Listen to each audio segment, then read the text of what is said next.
আরে, এই মেয়েটার তো বাবা নাই। এত পড়াশোনা করায় কি হবে? এত টাকা খরচ করে পড়াশোনা করানোর দরকারিটা বা কি?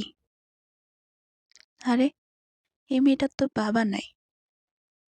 দ্রুত বিয়ে দিয়ে দাও। জাতা মাতা দেখে বিয়ে দিয়ে দাও। ভ্যান চালক হোক বা যাই হোক, দিনমজুর হোক, যে কোনো একটা দেখে বিয়ে দিয়ে দাও।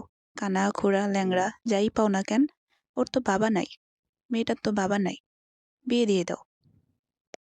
কারণ ওর তো বাবা নাই। এত বেছে ভালো সম্বন্ধ দেখে কি হবে? যে কোনো একটা সাধারণ ঘরে দিয়ে দাও যাত্রার সাথে, হোক সেটা নেশাখোর অথবা বিবাহিত পুরুষ অথবা বুড়া। কারণ ওর তো বাবা নাই। আর ওর যখন বিয়েই হচ্ছে না, তাহলে শুধু বসায় রেখে কি করবা? কোথাও কাজে লাগাই দাও। কারণ ওর তো বাবা নাই। ওর তো একটা খরচ আছে। শুধু শুধু বসায় রেখে কি হবে? কারণ ওর তো বাবা নাই। আরে, এই মেয়ে, শোন, তোর কিন্তু বাবা নাই। দেখে শুনে চলবি। কোনো যেন দুর্নাম না হয়, কোনো ব্যাড রিপোর্ট যেন না আসে। কারণ তোর তো বাবা নাই।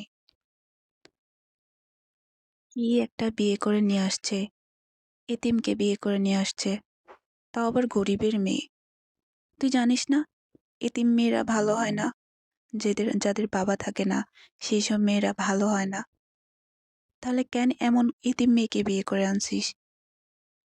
আর বিয়ে যখন করেই ফেলছিস, তাহলে তো একটু টাকাওয়ালা দেখেও আনতে পারতি।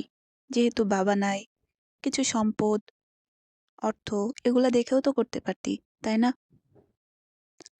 আমাদের দেশে এমন হাজার মেয়ে আছে যাদের বাবা নাই। আজকে আমি শুধু আপনাদেরকে মেয়েদের কথা শোনাবো, মেয়েদের গল্প শোনাবো। এতিম মেয়ের, যাদের বাবা থাকে না, তাদেরকে সব দিক দিয়ে অবহেলিত হতে হয়।